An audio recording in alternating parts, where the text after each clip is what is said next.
Hello everyone, this is Tutorial 8 part 2. As I promised to you all last week, I was going to make this recording because this video will be devoted to the topic which is called double integrals. This is quite a serious topic. It's not so difficult, but it takes some time to master it. That is why this is the separate recording. I should improve my camera. So what is the plan of this tutorial? Let's write down the plan, rough plan. So I'm going to discuss 3 topics one by one. The first topic will be devoted to so-called repeated integrals.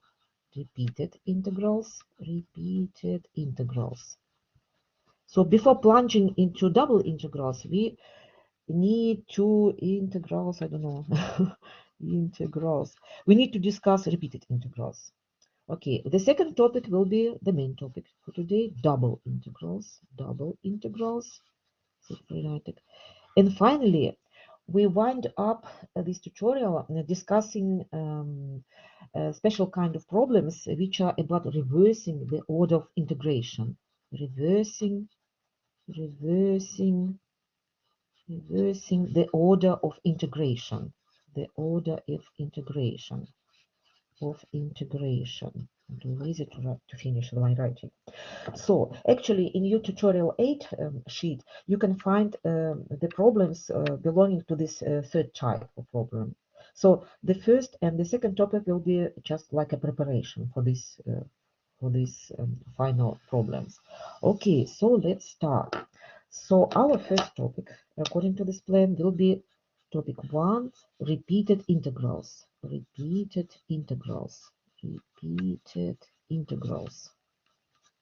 It's quite an easy topic, even a little bit boring, but it's like a preparation for the bigger subject, double integrals. So what are these guys, repeated integrals? They can look, let's put number 1, how to recognize them.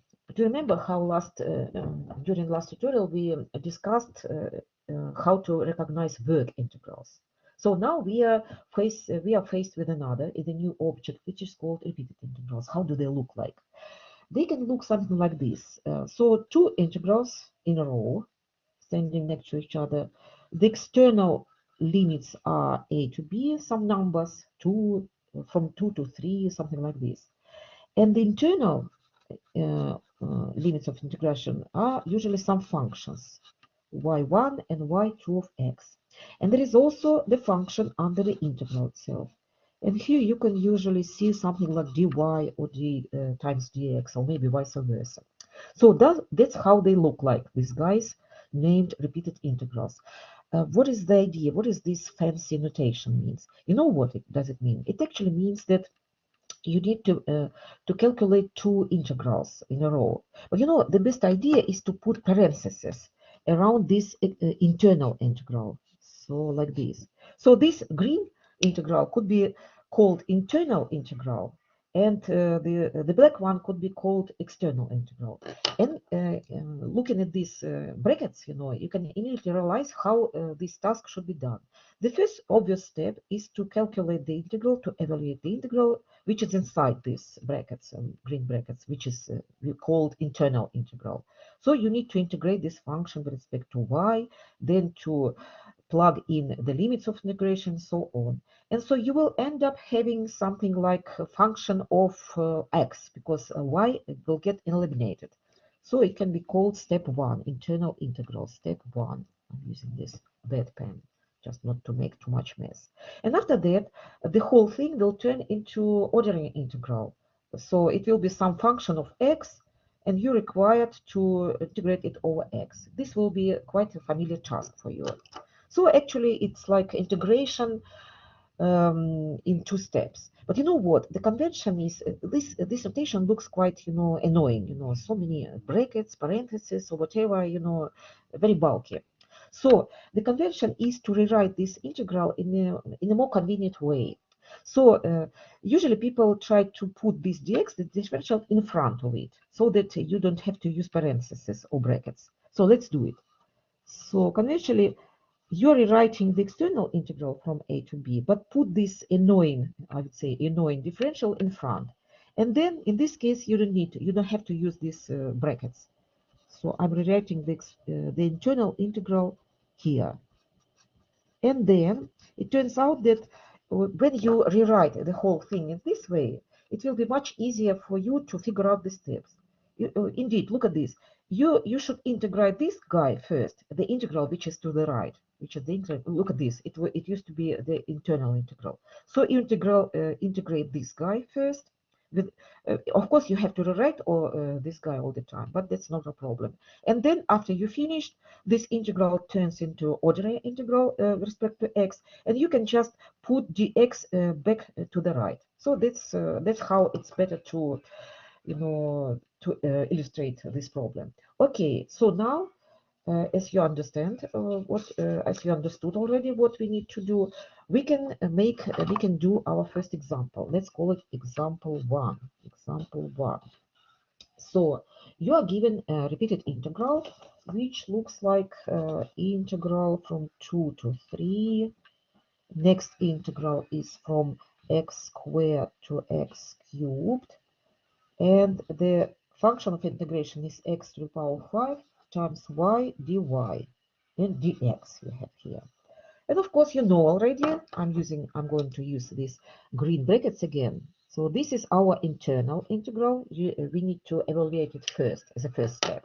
And after that, we should be able to evaluate the resulting integral for the second time. But I'm so used to this more convenient notation that I always rewrite it as it is. So let's move this guy dx to the front, and let's rewrite the internal integral, which is the green integral, to the right. It will be much more convenient for us to rewrite this expression. We'll have to rewrite it many times, actually. Okay, so we should start with the right integral, which is to the right with respect to dy. But this guy, which is in front, which is the integral from 2 to 3, dx should be rewritten at every step. But it's not. It doesn't sound so terribly annoying. So, and I'm opening parentheses here. I like parentheses, not parentheses, like brackets. So let's have a look at this integral. I could actually put these brackets around this integral as well. Why not? So I'm dealing with this integral, which is to the right, which is internal integral. So we need to integrate this guy over dy. It means that remaining variable, which is x, turns into constant. So x to the power 5 is constant, and it remains. It remains there, x to the power 5. But as for y, we know antiderivative, which is y squared divided by 2. And as you know from previous course of calculus, you need to put vertical bar here because you need to use these limits of integrations. So and we should pursue. So as you can see, we need to rewrite this guy, this external integral, but it doesn't seem like a big problem. So we're writing this, and let's start substituting our upper and lower limit. So you need to, but you might be lost here because you have two variables, x and y. What do you need, which variable you need to use? Of course, y, because you just integrated with respect to I. That is why you need to substitute this guy, x cubed, instead of y. So let's write it in much detail. So instead of y, I put in x cubed here divided by 2 and rewriting the rest and minus. And now you need to substitute this internal, this lower limit, which is x squared to the power of square 2 divided by 2. Okay, so we are almost there, but of course we need to simplify this expression. Of course, it looks pretty annoying. You know what? The first thing which I'm really annoyed about is this divided by 2. I think that we can use it as a common factor and pull it out of the integral, even of external, the whole integral, like this. And in this case, this guy will look much better. So this is x to the power of 6. 6 plus 5 will be 11. So the first term turned into x to the power of 11. Minus, what about this term? 4 plus 9 will be x to the power of 9. And now look at this. This integral indeed turned into normal integral. The only thing which looks pretty unusual that dx is at front, but no problem to move it to the front, to the right. Let's move it first because this expression will look more familiar. to us in this case. I prefer brackets instead of parentheses. Just this is my weird habit problem. Okay, so 1 divided by 2. And now we need to integrate this guy with respect to x, of course. So the antiderivative of the first term will be x to the 12 divided by 12. And we can immediately put the vertical bar from 2 to 3 here. Minus, let's move to this term. The antiderivative will be x to the power of 10 divided by 10. And vertical bar from 2 to 3. Okay. And now all we need to do just calculations. But you know, that's where most of the mistakes happen. So be very concentrated. So, for example, how should we go about the first term? It's better to realize that 1 divided by 12 can be remained, and we need to substitute 3 and 2 instead of x only. That's why I'm pulling out 1 over 12 like a common factor. And so I end up having 3 to the 12 minus minus 2 to the 12. Okay, minus, and now I'm moving to the next term. So again, we have this common factor, 1 divided by 10. That is why it's better to pull it out, because we need to substitute 3 and 2 instead of x to the power of 10 only. So it's 3 to the power of 10 minus 2 to the power of 10. And so that's it, we are finished. You know what? I'm not going to simplify this expression. It doesn't make sense, you know, because our main topic today is how to deal with these repeated integrals and not how to deal with arithmetics, with school arithmetics. I think that you can easily finish this task without me. Okay, so we are done with example 1. So as you can see, this is nothing fancy behind this problem. It just needs some practicing. But you know what? Let's make one more example, just in case. Example number 2. Example number 2 will be one more repeated integral. So the external integral goes from 1 to 2. Internal integral goes from square root of y, and upper limit is y squared. And here we have function, I can't see properly, it's quite dark in this room, x cubed divided by y squared, dx dy. Maybe you notice the difference, a slight difference. So the order of integration looks different. Here in the previous example, we had dy followed by dx. But here things are just in the opposite, in reverse order. But you know, you don't need to worry about it too much. All you need to do, you need to realize that this guy is internal integral over dx, and external integration will go with respect to y. That's it. And of course, just as before, just let's rewrite it. Let's rewrite it in a more convenient form. I mean that it's better to move dy in front, to the front, and rewrite the internal integral like to the right. To y squared. Now I'm rewriting function, and it will be dx. And of course, we can put these brackets again. Why not? It looks very nice with these brackets. And so it means that we need to do integration. So we're writing this expression from the left to the right. We wrote dy then first and then dx. But the integration itself happens in the opposite direction, from the right to the left. So let's start. So we need to rewrite external integral all the time. And what do we have here? So we need to perform integration with respect to x cubed. It means that this guy will serve as a constant. So 1 divided by y squared serves like a constant coefficient, and that is why it remains.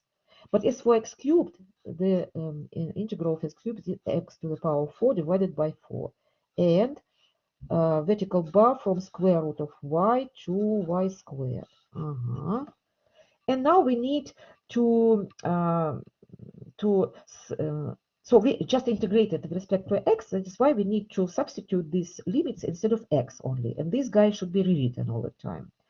Okay, maybe I need more space. 2 dy.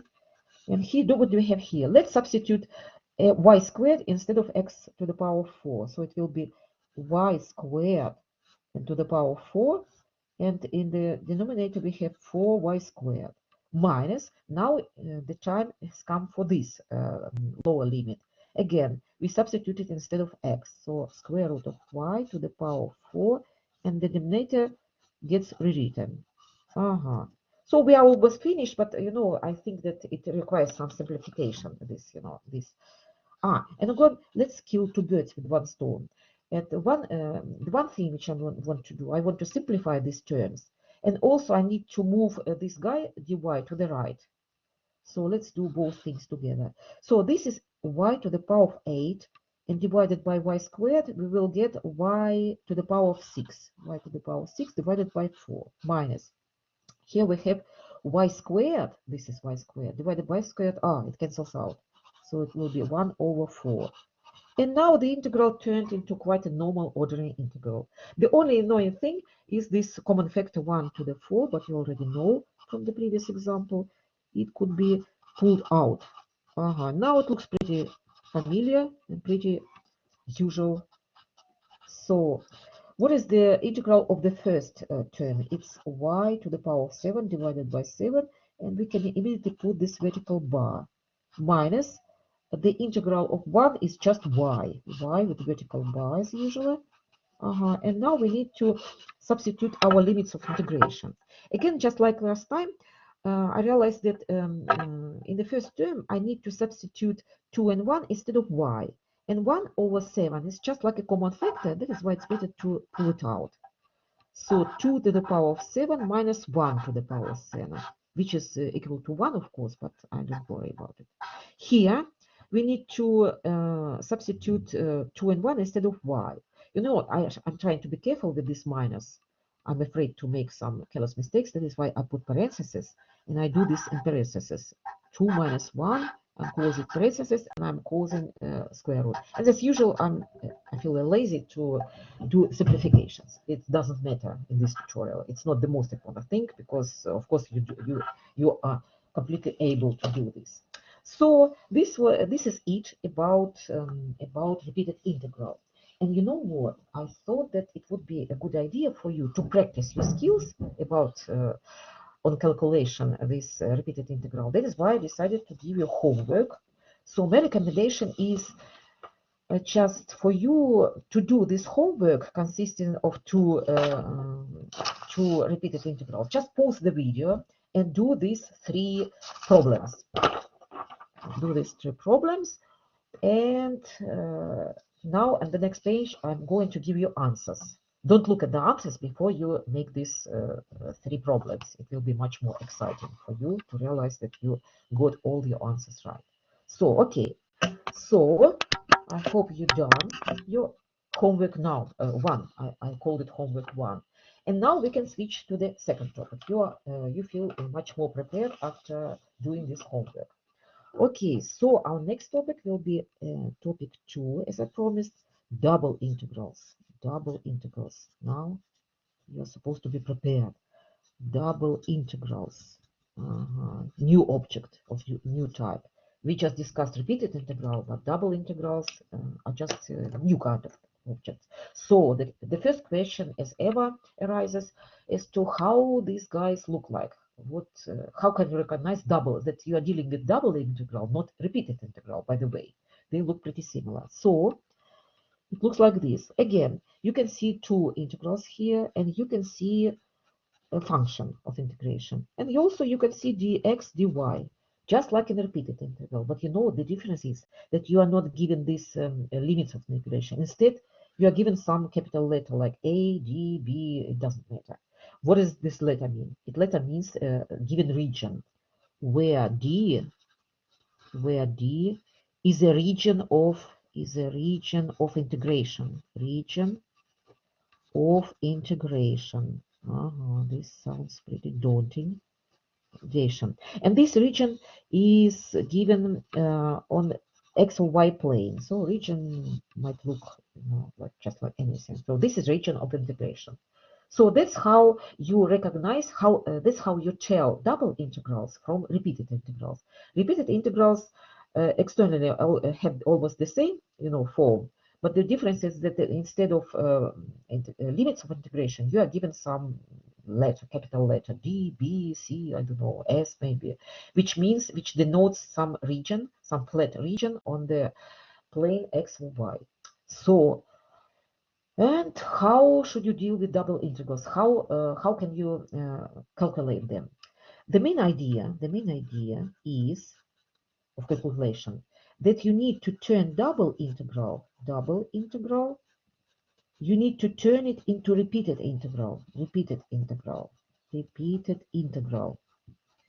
and after that you should be able to calculate it because you just practice your skills as to how to calculate repeated integral. So the question arises: how can we do it? How can we turn double integral into repeated integral? And it turns out that it all depends on how the layout of this region of integration, and that is why we need to consider even two cases.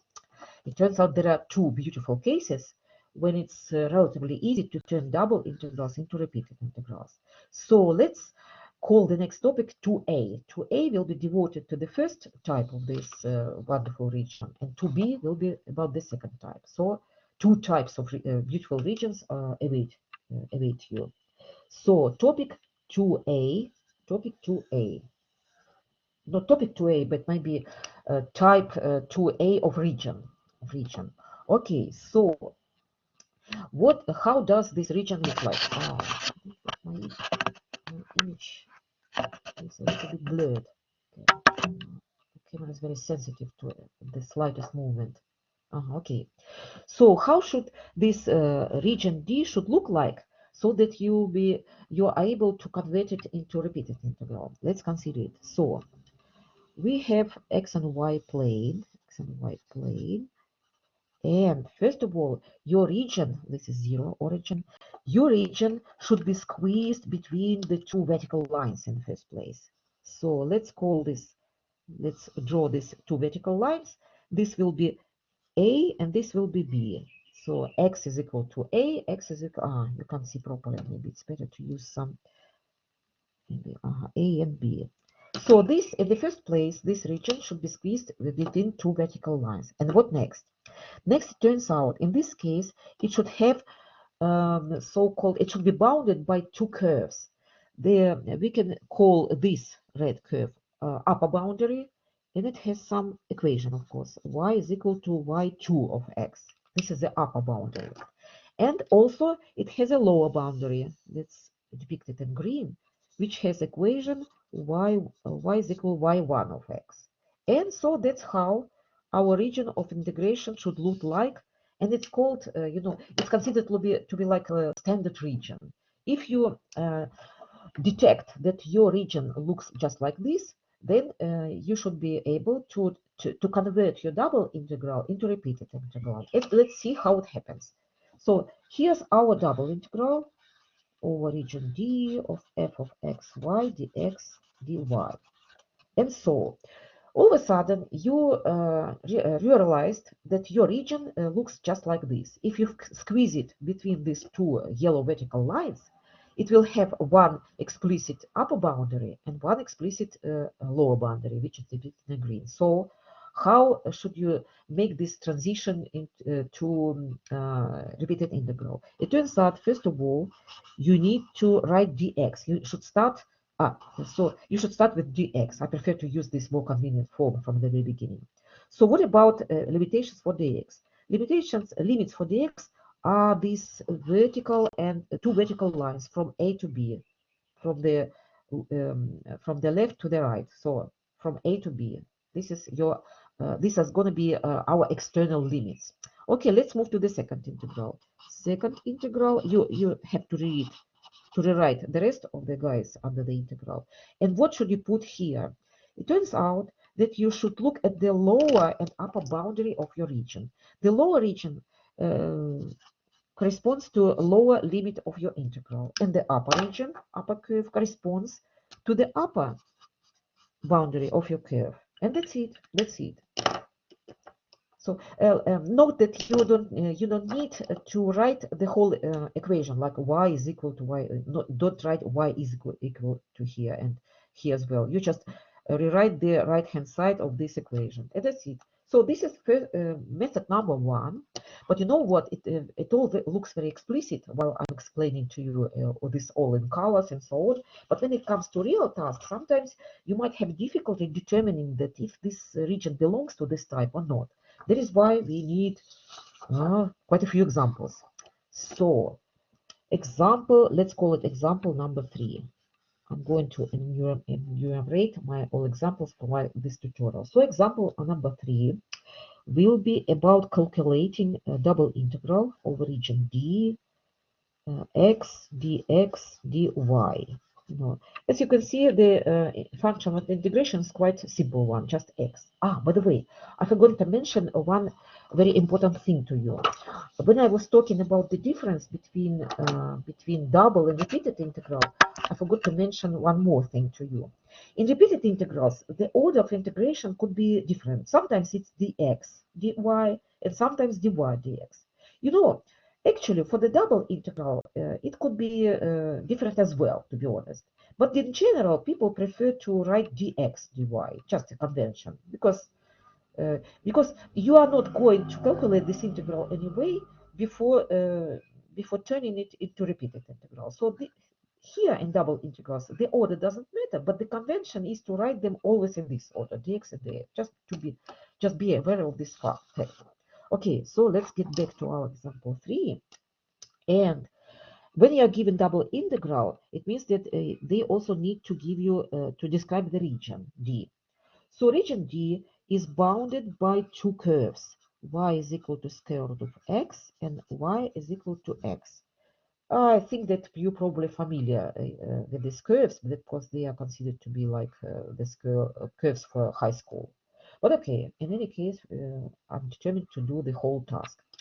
First of all, you need to sketch this region because without looking at the region, without determining that it does belong to the first type, to type 2A, you should be able to make this transition. So, okay, let's try and depict this region. So, what is this first curve? Y is equal to square root of x. I think maybe you remember this curve, but even if you don't remember this curve, you can always build it, sketch it using points. X is equal to 0, okay, y is equal to 0, 1 point. X is equal to 1, y is equal to 1. This is the second point, and so on and so on. Okay, so, and this was my first curve. What is my second curve? My second curve is y is equal to x. So it will be like this. This is just a straight line. Sorry, it should be written like this. Straight line, which is dividing this angle between y and x in half. And so a resulting region will be this. So this is our region D. You know what? Getting back to this standard description of our region, it doesn't quite look like, like promised, like expected. But that's how we need to figure out. So first of all, what do we need to do? We need to squeeze this region between two vertical lines. It's pretty obvious that this is the first vertical line and this is the second vertical line. So this is our A and B. As for A, it's pretty obvious that it's 0, of course. But what about B? What is the equation of this vertical line? We need to figure out it's quite typical phenomenon in all these problems. Sometimes you do need to do some additional operations. So we need to find this point, of course, the x-axis of this point. How can we do it? We can do it somewhere in the margin. So this point, popped up as this point of intersection between these two lines. So the first line was this one, and the second line was y is equal to x. How can we find the point of intersection? We can realize that we can set up equal to each other the right-hand sides of this equation. After this equation, we can, what can we do? We can square both sides of this equation, and then we can we can move all the terms to the left, and then we can factor out x. And so we have the first solution is x to x equal 0, and the second solution x is equal to 1. As you can see, that x is equal to 0, we figure out just looking at this diagram, at the sketch, at the graph.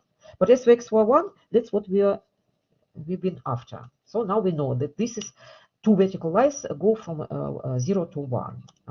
So it looks like our external integral is going to be dx from 0 to 1. But I'm not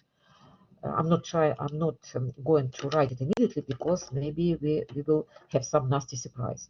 What is our next move? We need to determine this lower boundary and upper boundary of our region. Okay, it's pretty obvious. You can see that this is a lower boundary. This straight line has a lower boundary, and it has equation y is equal to x. And as for upper boundary, no problem of determining it at all. Upper boundary is this curve, which has equation y is equal to square root of x. So we are done. We did determine that our region, even though it looked a bit unusual, but it does belong to this type. If you squeeze this region between these two vertical lines, we will explicitly see the lower boundary and the upper boundary. So let's start converting. Let's denote our integral as a capital letter I, because I'm too lazy to rewrite it all the time. And now we are ready to convert it into repeated integrals. So as according to this template, so this is like a template, we can put a frame around it. So we should start our repeated integral with dx. So dx, and it shows between which vertical line our region is squeezed. Okay, and the next integral, which is internal actually, shows us the lower boundary. Lower boundary is a green one, so it's x. Note that I'm not writing y is equal to x, just x. And the upper boundary is square root of x, of course, square root of x. And then we're almost done, but we need to rewrite this function x and differential, and that's it. And after that, you need to calculate this integral, but I'm not going to do it. Firstly, because I want to save time, and the second reason, you know why? If you've done this homework one, it means that you already calculated this integral. It was like, I don't know, problem one probably, or problem two, I don't remember which one. So we already know the answer. The answer should be 1 divided by 15. But if you're not sure, it's a good opportunity to calculate this integral if you haven't done that homework one. So, as you can see, we managed to do our first example. We did manage to convert our double integral into a repeat integral by just looking at the region. And as for calculation, I omitted it because you can do it by yourself actually. Okay, let's do one more example. This is a skill which requires a lot of practicing, actually, I can assure you. So let's move to the second problem, example 4, which is example 4. So you are given a double integral again. The function is 2y dx dy, and here's the description of the region of the integration. So y is equal to minus x cubed. This is the first curve. Y is equal to 1, and finally x is equal to 0. As you can see, this time we have even 3 boundaries which are bounding our region of integration D. Okay, so we need to draw all these graphs. Okay, let's start doing this. So this is x, this is y. Okay, let's start with this. This is sometimes people call it a cubic parabola. So y is equal to plus x cubed. This is cubic parabola. Maybe you remember that it looks like this. But you have a minus negative sign in front of it. It will turn in this way. Again, if you're not sure about your ability to draw graphs of functions, if you're not sure that you remember them exactly, you can just build them by points.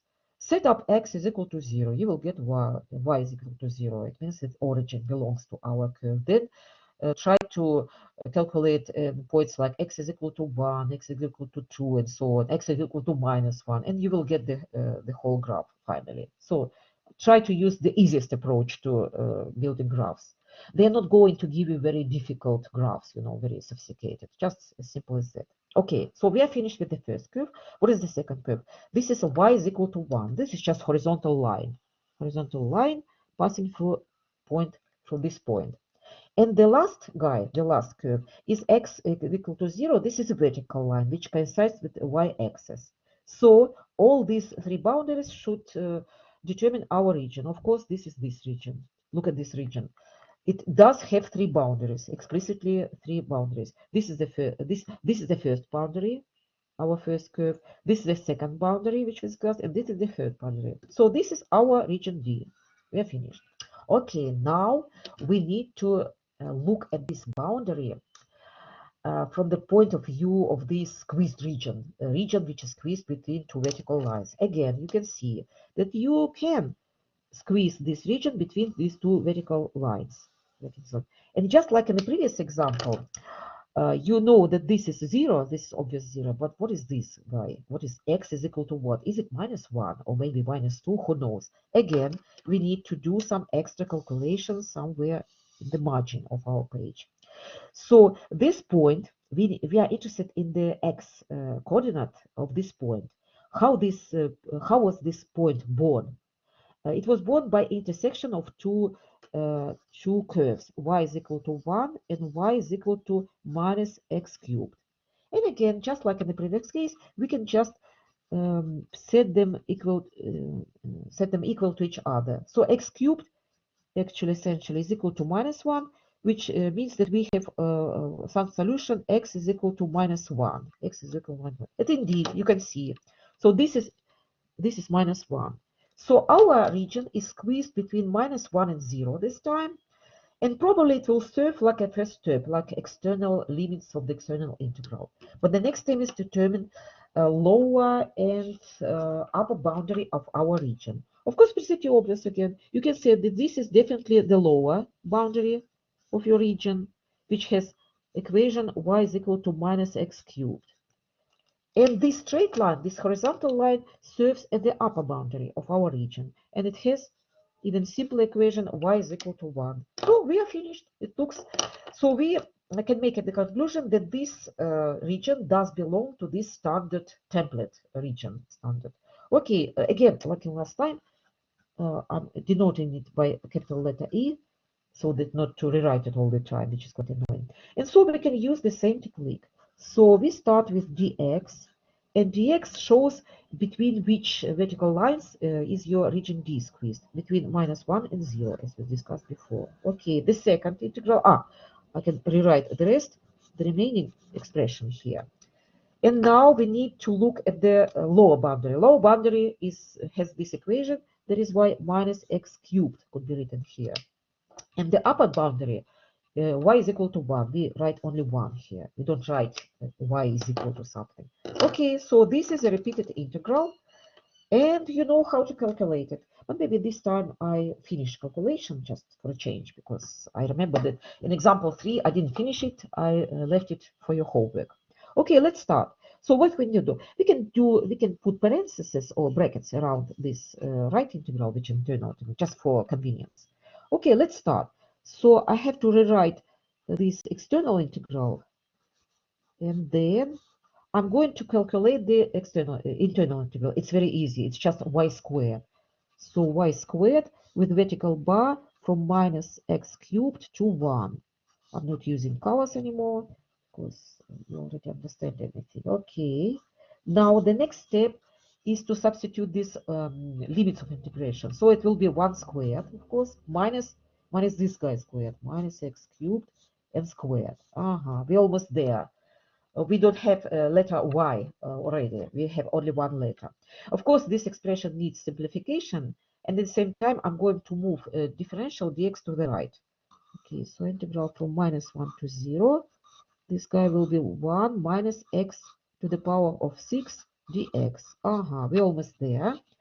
So what is the antiderivative for the first term? This is just x. X with vertical bar from -1 to 0. And this will be minus x to the 7 divided by 7 with the same limits, -1 to 0. And as I said before, be especially careful when you do the very last step, the calculation. So it's very, very annoying. So 0, look at this. How I'm dealing with the first term, x minus 0. That's what I like doing, because otherwise it will be a terrible mistake.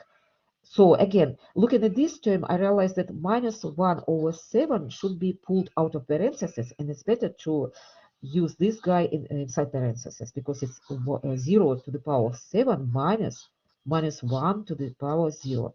Try to write as many parentheses as possible, because it will prevent you from making stupid, careless mistakes. Okay, so this expression looks really nice. That's why I'm going to simplify it. So 0 plus 1 will be 1. And here we have 1/7. I'm running out of space. And here we have 0 minus 1 will be just 1. So it's 1 minus 1 divided by 7, which is 6 divided by 7. Ah, sorry, I'm running out of space here on this page. So we are done with the next expression. So the question arises that everything has gone very smoothly in example 3 and 4. Can there be any problems with this integration? There be some difficult cases or maybe something very weird? Yeah, and that is why we need the next example, example 5. Let's call it example 5. Example 5. And it would look a bit more difficult. But you know what? You noticed from previous example that it's pretty annoying part that or part of the integration that you need to calculate this repeated integral all the time. And that is why, just to save time, to save our tutorial time, I suggest that sometimes I'm not going to give you a concrete function. So for example, I'm just writing something like this, f of x, y. So the main idea, so the main technique which we want to master now, we want to learn how to effectively transition from a double integral to repeated integral. And after that, everything is pretty clear to you, and it doesn't make sense to waste our time on evaluation of this repeated integral. That is why, for this reason, let us consider the double integral where this function is just arbitrary, unknown function. So our task is to perform only the first step, only to rewrite this guy as a repeated integral, and after this we will stop because it won't be able to to calculate repeated integral if you don't know the function. So it will reduce the time considerably. Okay, so what about the region? You know, this time I'm going to draw the region to you directly, just to save time again. So let's consider our x and y plane. And now I'm just going to give you region as a illustration immediately. So your region looks like this. So from 0 to 1, you have parabola. You have parabola, which has equation y is equal to x squared. Then, after that, your line switches to a straight line. So here from 1 to 2, you have straight line, which has equation y is equal to 2 minus x. 2 minus x. And of course, you know, you're pretty aware that this should be, the height of this point should be 1. So that's how your region looks like. This is our region D. Okay, and the assignment is again, just convert this double integral into repeated integral. Or let's call it letter E again, so that we don't need to rewrite it all the time. And of course, you might be tempted to say that, okay, guys, we have done 2 examples already. This was almost like a piece of cake. We can squeeze this region between these two yellow vertical lines. And after that, we need to figure out the upper boundary, which is red, always red in this tutorial, and the lower boundary. You know, as for lower boundary, no problem. We can see explicitly that this axis or x-axis is just a lower boundary. It has equation y is equal to 0. But what about the upper boundary? Upper boundary, it looks like no problem again. So this and this curve is upper boundary. But you know, the problem is that this curve, the upper boundary, consists of 2 parts, 2 different parts. The first part is parabola, and the second part is straight line. What should we do about this situation? And it turns out that that's where our system breaks. We can't use our favorite template in this case.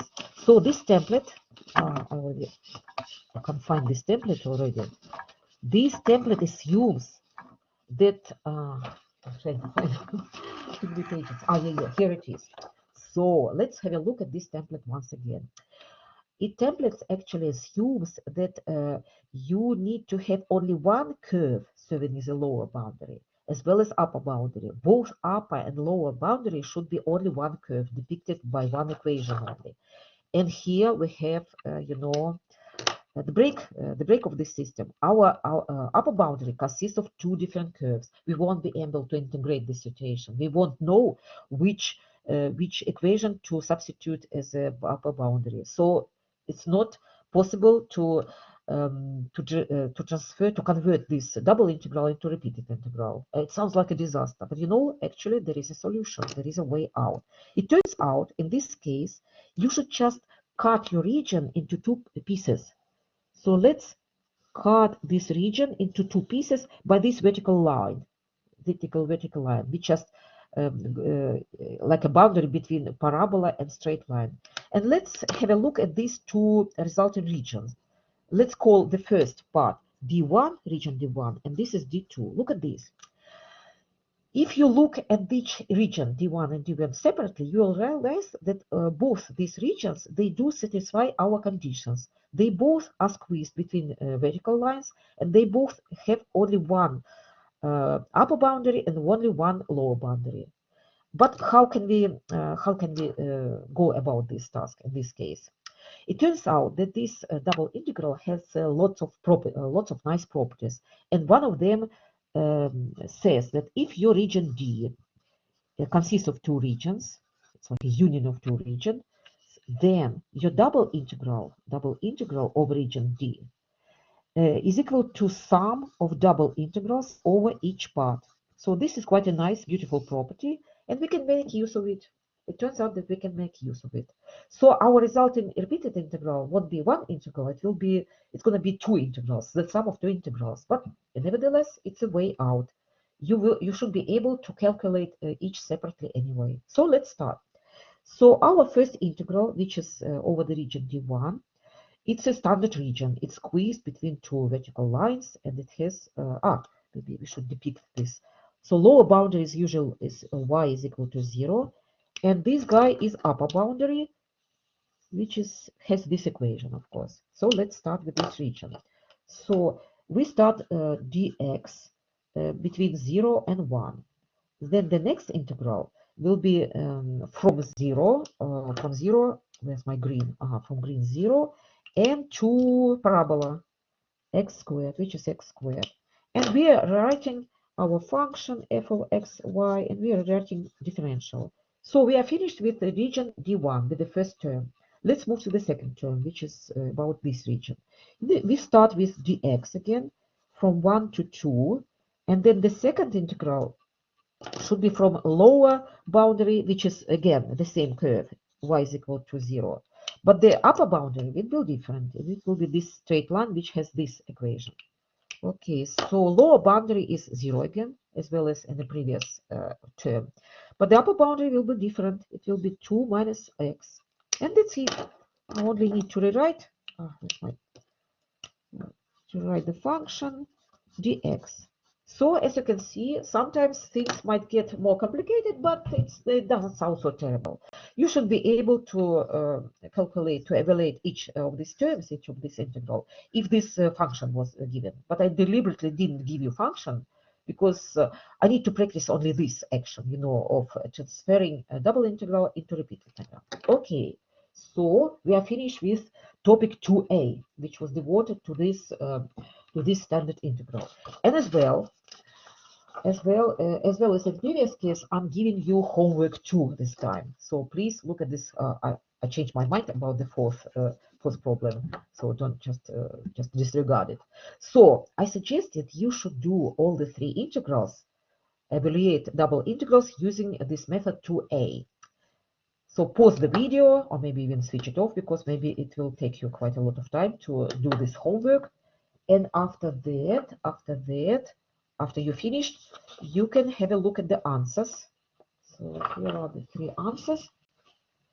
And now we are ready to switch to our next topic, which will be devoted to double integrals again. But it will be about another standard region. So let's call this topic 2b. So it's actually the discussion of another very nice region, another very nice standard region, which is really necessary. To know only one region, 2a is not enough, and I'll explain you later why is it. So the problem is the same. We have a double integral, and we need to convert it to a repeated integral. But sometimes it's not convenient to use only template 2a, because you saw from the last example, but sometimes it can lead to several terms, like in this previous example. So what is how does this second standard region looks like? It turns out it's sort of symmetrical, because maybe you realized long ago that these variables x and y, they are actually interchangeable. Somehow we are used to think that x is a little bit better than y because we always have a tendency to express y in terms of x when we write the equation of some curve. But in reality, it doesn't matter. There's no such thing as one variable being more important than the other. They are sort of interchangeable. They have the same, power. So it turns out that sometimes it's more convenient, much more convenient, to consider that our region looks similar to, not similar, but symmetrical. So what I mean by symmetrical? Let's imagine that our region is not squeezed between vertical lines, but it's squeezed instead between horizontal lines. So this is the first horizontal line, this is the second horizontal line. And let's use some different letters. Last time I used A and B, and this time let them be C and D, because otherwise everything will get confused in your head, in your brain. So C, from C to D. Okay, in this case, and instead of lower and upper boundary, we are going to use terms the left boundary, which has equation x is equal to x1 of y, and instead of upper boundary, we are going to use the concept right boundary. And again, x is expressed in terms of y. So this is our second standard region D. And you need to get used to it again because it's really useful. Look at this, one annoying thing. So it looks like we just uh, depicting the same region, but the x and y variables just swapped their roles. That's what happened. But you know what? One annoying thing which you spotted immediately is that you're so used to express y in terms of x when you talk about graphs of the function. But in this case, you have to express x in terms of y. You need to rewrite these curves, which are left and right boundary, to express x in terms of y. This is pretty unusual, but what can you do? Everything should be symmetrical. Okay, and now I think we need to write a template and put it into frame. So we were given double integral over the region D of some function f of xy dx dy. And if you realize that your region looks like this, that it's squeezed between two horizontal lines, you should start with dy, this different order of integration. dy between c and d, It reflects the idea that it's squeezed between two horizontal lines. What about the next one? We can immediately rewrite this function in differential. So as well as in the previous case, the lower boundary will be the left boundary. So it's x1 of y. And as for the upper boundary, upper limit of the integration, it will be the right boundary of our region. And that's it. So things are pretty symmetrical, but you need to take some time. It takes some time to get used to it anyway. So this is our template. And now what I'm going to do, I'm going to give you the opportunity to practice the skills.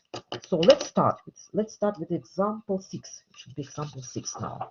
Now we are going to get used to this second standard region to be. Okay, so as I said before, example 6. Let's consider example 6. Example 6, you are given double integral over region D of expression 2x plus y dx dy, where region D looks like it's determined by curves x plus y is equal to 3, y is equal to 0, and x is equal to 0. As you can see, it has three boundaries. Okay, the assignment will be to calculate this integral by converting it with the second method, using this second method, just for the sake of practice. Okay, but first of all, we need to draw this, to sketch this region. Okay, so let's start sketching it.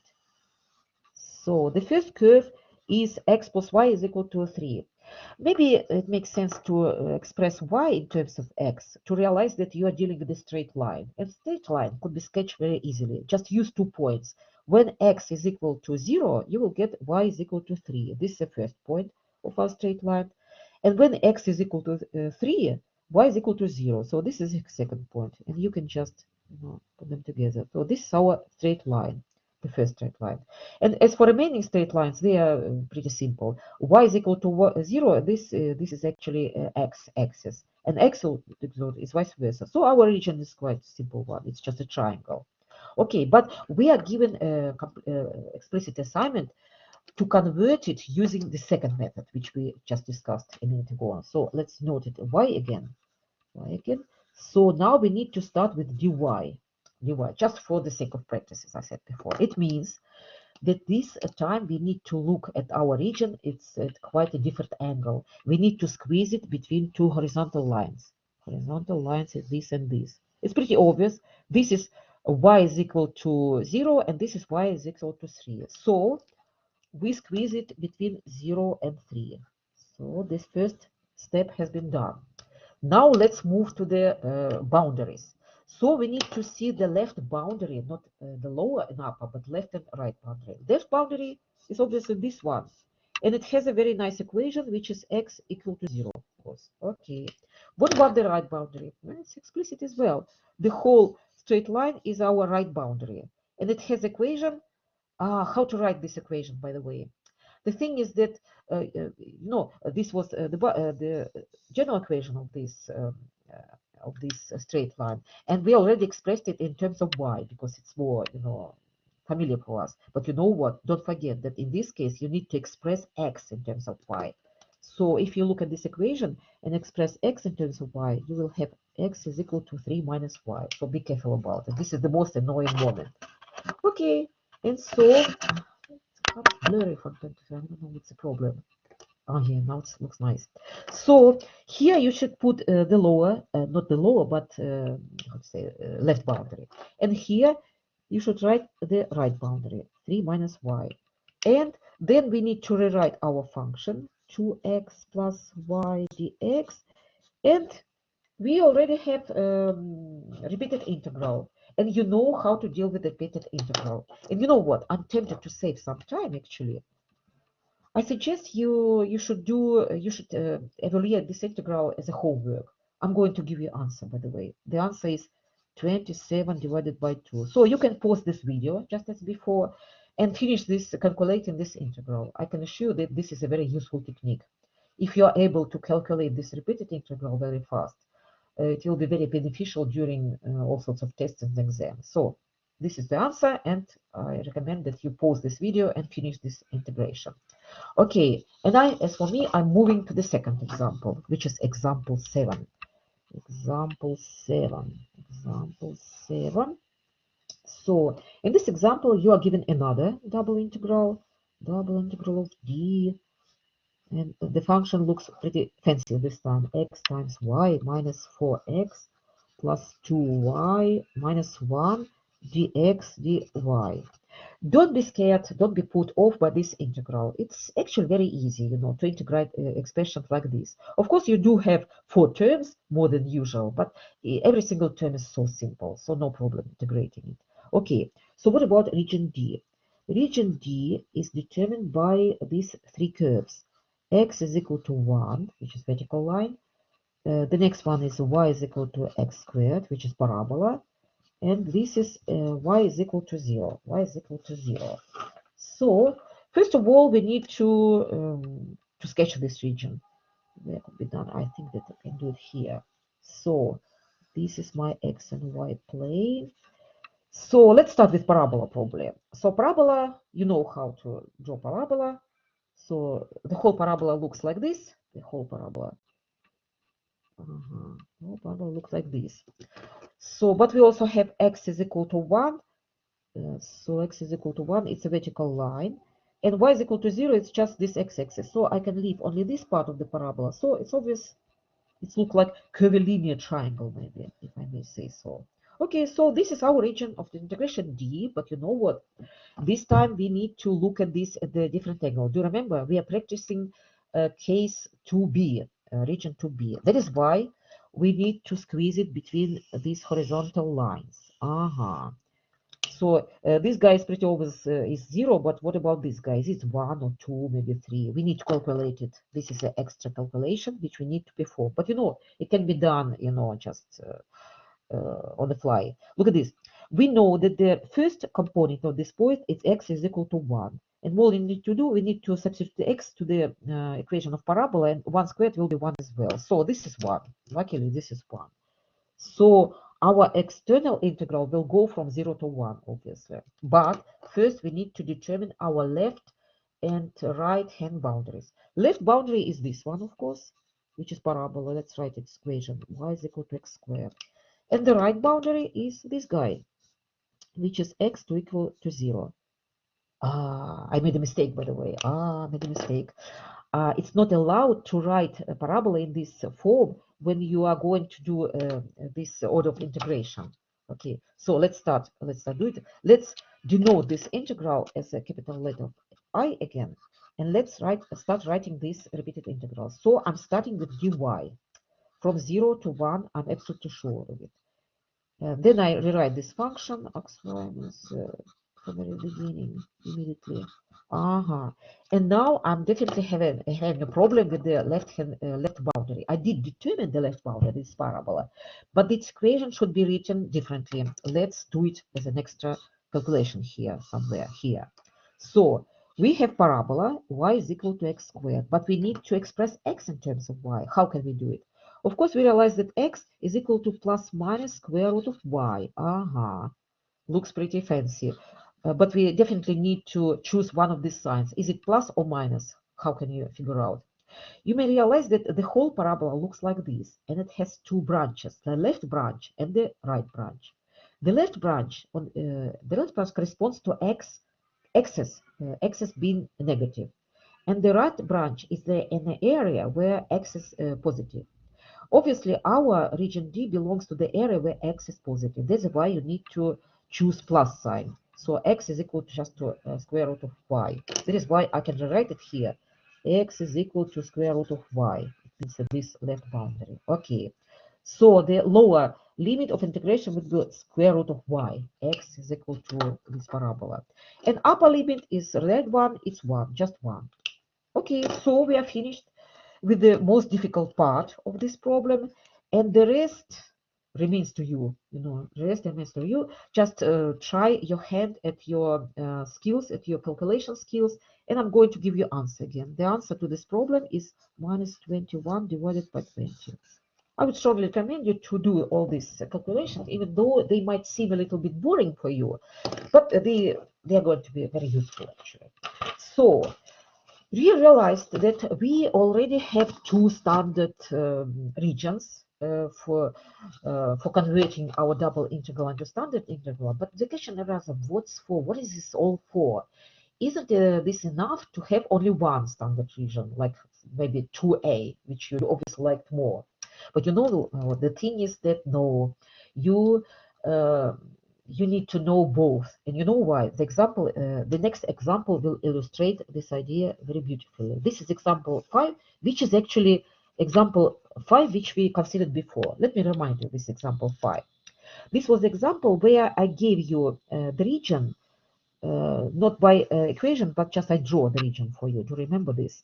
So the region went like this: from 0 to 1, it was parabola, y is equal to x squared.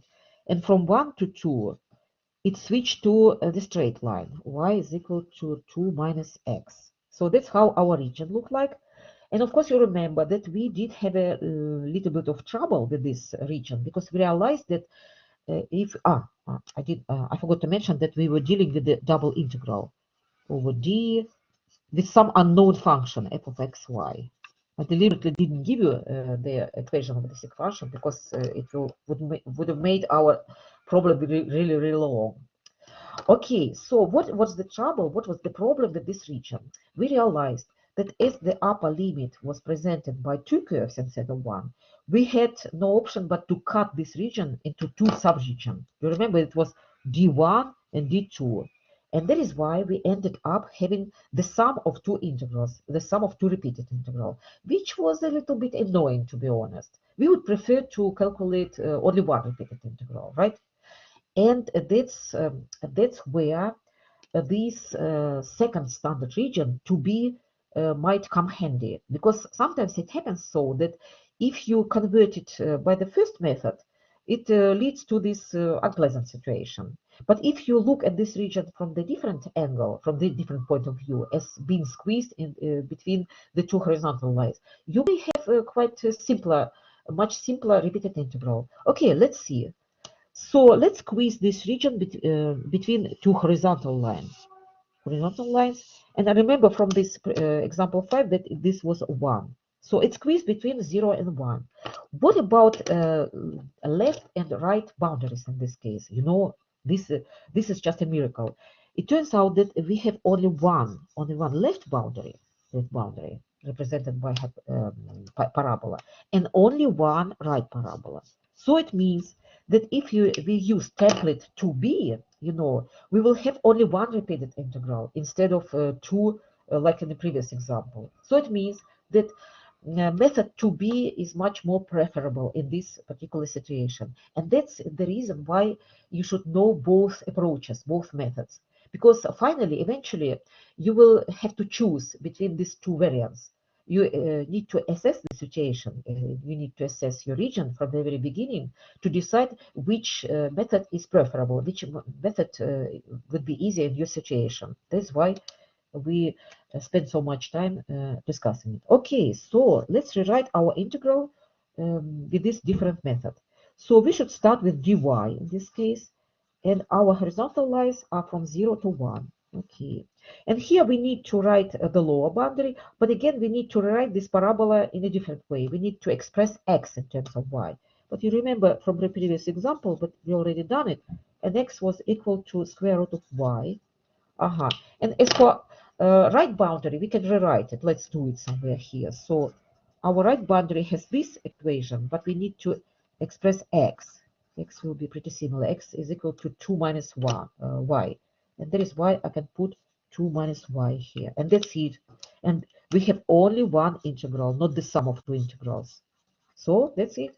So now I'm sure that you are convinced that it's better to know, it does make sense to know both methods, because finally, eventually you will have to choose which is the best approach, in which case you will have to do less calculations to do things more effectively. Okay, so so we are finished with this topic, with this to be standard. And as for homework, you need a homework to practice your skills. So homework 3 actually will cancel with homework 2 is equal to homework 2. So you can do the same 3 problems there, homework 2, but with a different method. Use method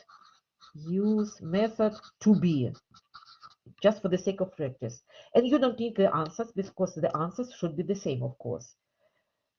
Whichever method you use for calculating your double integral, you will have to get the same result, of course. It's pretty obvious. So try to pause this video and recalculate these 3 integrals from homework 2 using this different approach, starting with dy, not dx. Okay, so now I hope you've done the previous homework 3. You practiced, you polished up your skills, and now it's time to move to our last topic. Which we can title as reversing the order of integration. So reversing the order of integration. Integration. So this is exactly the type of problems which you are given in your tutorial sheet 8. So the whole remaining material was just a preparation for this big feat. Okay, so what is the problem? How does it look like? These problems usually look like, they usually give you some repeated integral, something like this. So you can immediately recognize this repeated integral.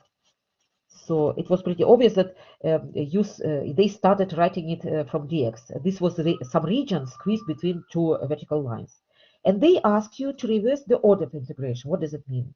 It means that you need to rewrite the whole thing as starting with dy, and only after that you should be integrated by dx. I'm saying it in correct way. Actually, it means that you start integrating by dx, and then you have to integrate by dy. You just write something. So how can it be done? Of course, there should be some limits of integration here and so on. But how can it be done? That's the very useful skill which you need to practice. Okay, so my intention is to give you like 2 or 3 examples now, and after this, you should be able to solve all the problems from your tutorial sheet. Not all the problems, both problems. There are only 2 problems there. Okay, so let's start with the first example. This is going to be example 9 for this tutorial. Example 9.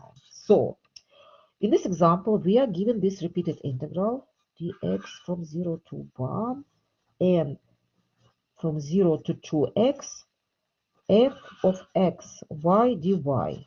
Again, like in some previous examples, I'm not giving you explicit function just to save time.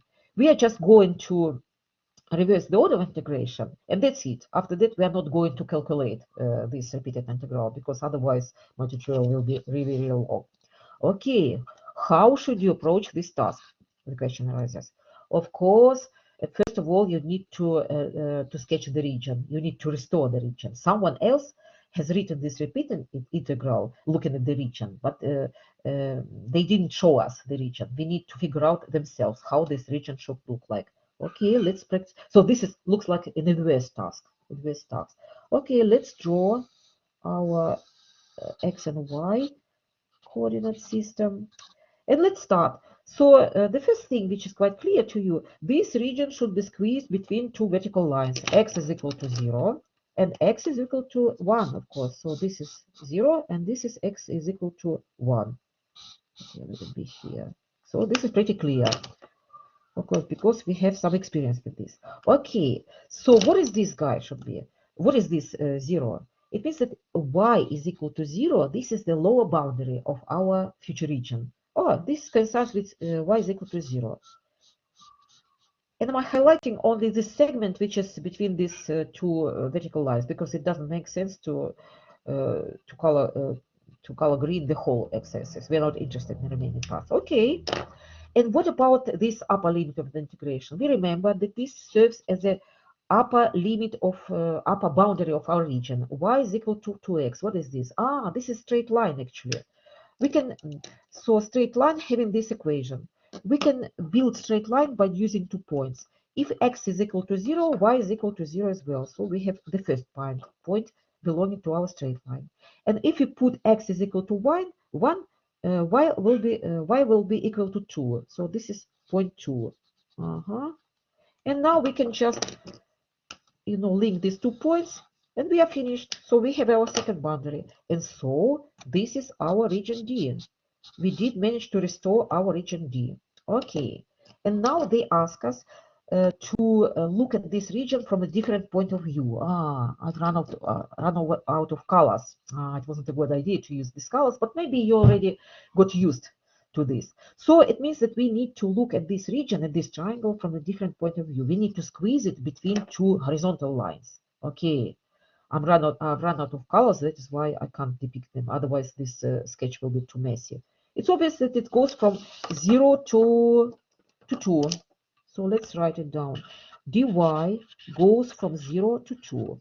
The next step is to figure out what is the left boundary, what is the right boundary. Maybe this time I'm going to use my color coding. So this guy is obviously turning into the left boundary. But we need to express x in terms of y. Look at this equation. Y is equal to 2x. Let's use some margin somewhere here. So y is equal to 2x, but we need to express x in terms of y. It will be y divided by 2. So this curve, this straight line, to be honest, it can be rewritten in this form. X is equal to y divided by 2. So we can put y divided by 2 here. Okay, so this was the left boundary. What about the right boundary? It's pretty obvious. This is the right boundary. And we already have this equation. X is equal to 1. So we put 1 here. And so we are finished. The only thing which we need to do, we need to rewrite the remaining expression. And that's it. So that's how you can reverse the order of integration. You need to restore the region D hiding behind this information first, and then look at this region from the opposite point of view. So that's been done. And as I said before, I'm repeating it once again. I didn't give you the explicit function, the concrete function, deliberately, because I'm not interested in calculating repeated integral. We already discussed it before. It's pretty easy, and so on. Let's move to the second example. Example 10. One more for you.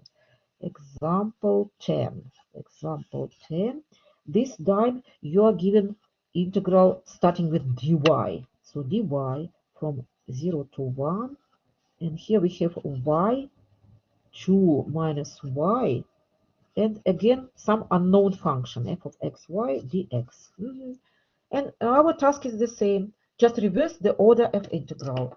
This given integral starts with dy, and you need to start it with dx, which means that you need to sketch this region and look at this as being squeezed between two vertical lines. Okay, let's start. Let's start sketching the region.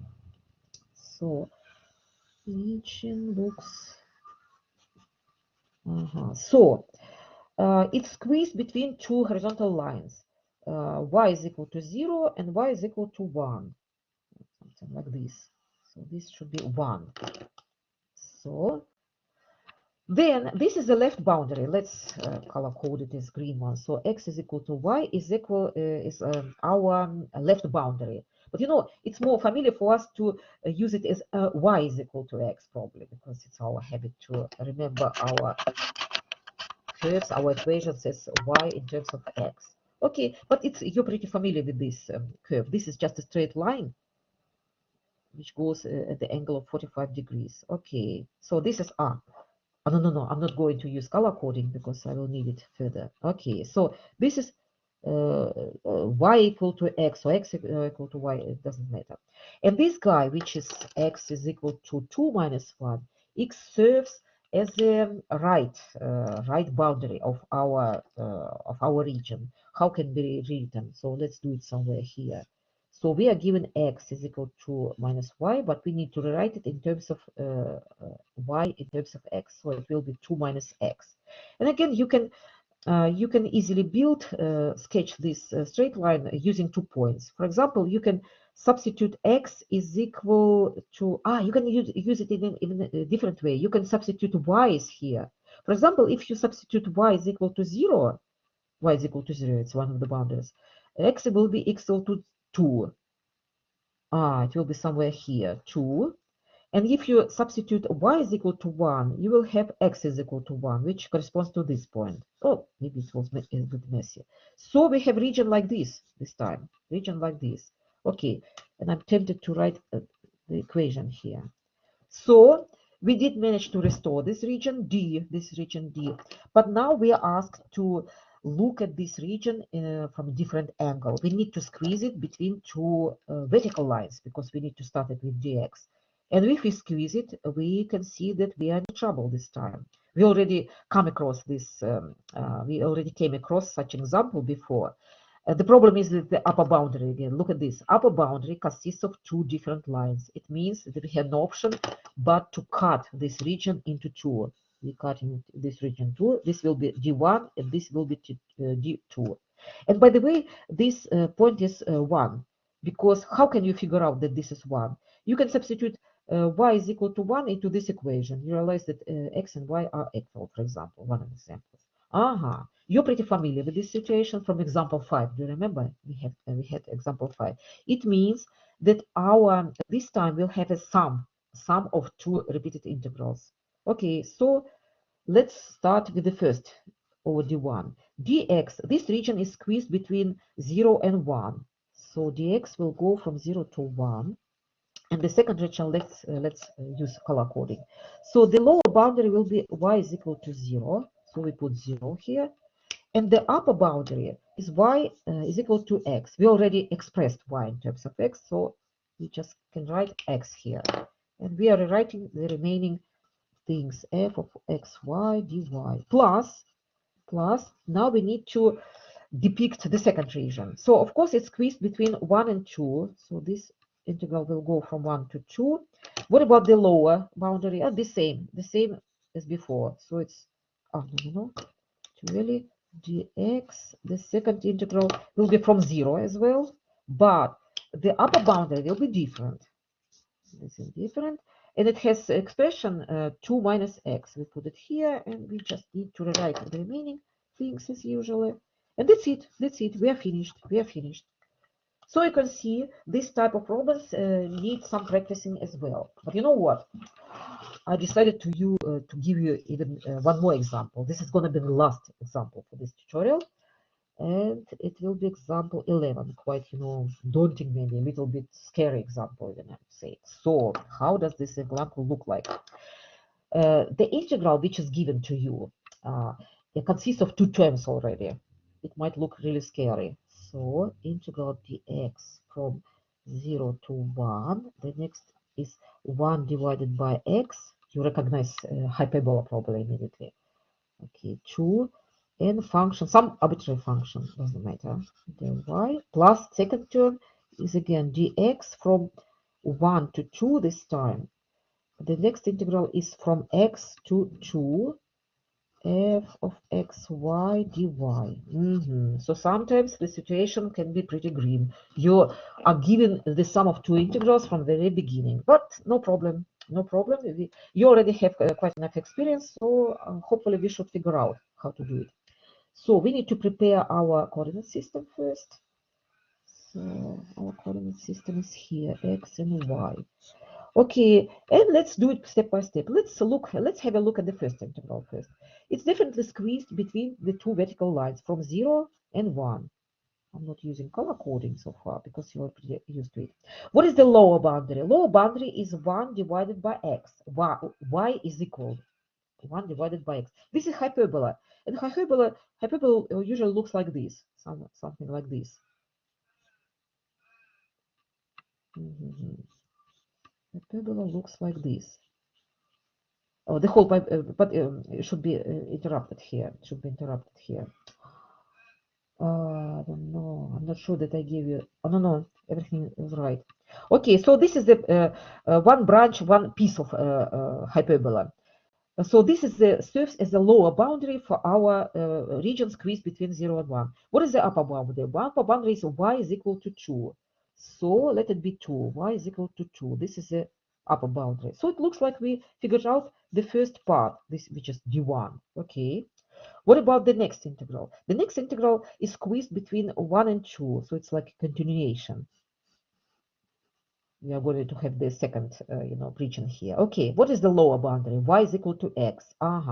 This is the straight line which goes like this. But this is a worrisome point. We need to figure out what is.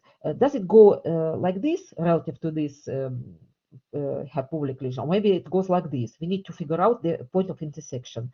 Let's calculate the point of intersection between what? Between parabola y. Oh, hyperbola. Sorry. And our straight line. Just as well as before, we can set these guys equal to each other. If you multiply both sides by x, you will have 1 is equal to x squared, which means x is equal to plus minus 1, but we are choosing 1 because we are in the positive region. Look at this. If x is equal to 1, y is equal to 1.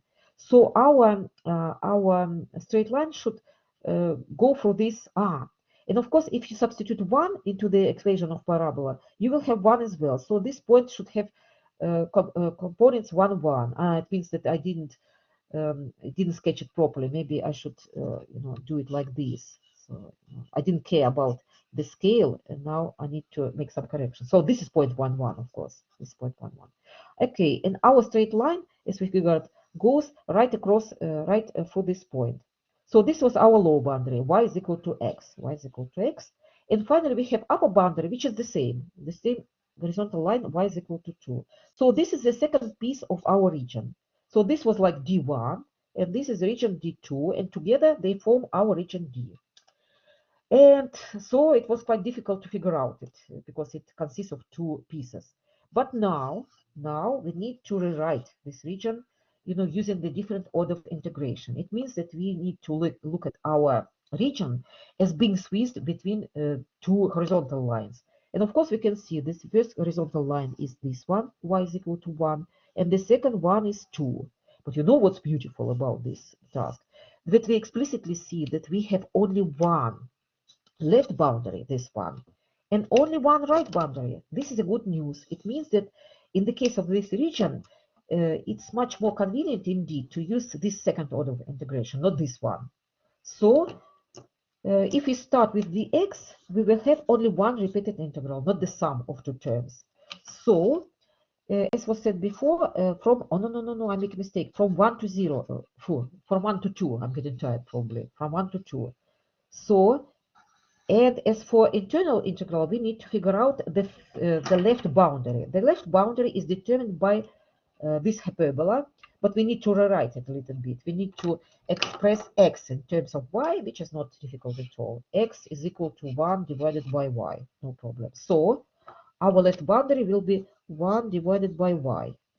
And as for upper boundary, it has an equation y is equal to x, but it could be easily written as x equal to y. So upper boundary will be y, and all I need to do, I need just to rewrite my function f of xy and put dy here.